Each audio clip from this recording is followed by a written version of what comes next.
In the small village of Dunmore, nestled in the Irish countryside, the villagers knew better than to dismiss the warnings of the Banshee. The wailing cry of this otherworldly creature was said to foretell the death of someone in the community, and those who heard it knew to take heed.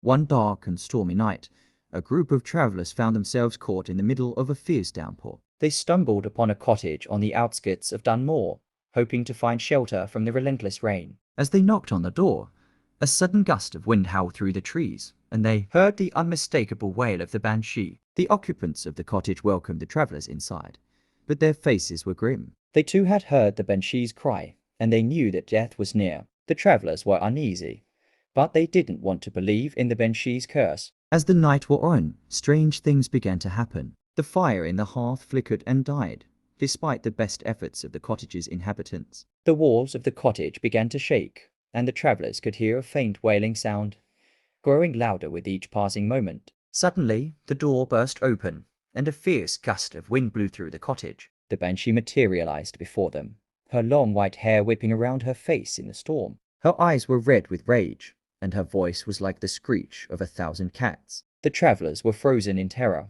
unable to move or speak. The Banshee circled around them, her voice rising to a deafening crescendo, and then, just as suddenly as she had appeared, she vanished into the night. The travelers were shaken, but they tried to reassure themselves that it was just a trick of the storm. But the next morning, they learned the terrible truth. One of the villagers had died in his sleep, just as the Banshee had foretold. From that day forward, the travelers never forgot the warning of the Banshee. They knew that there were forces in this world that were beyond their understanding, and they learned to respect the power of the supernatural.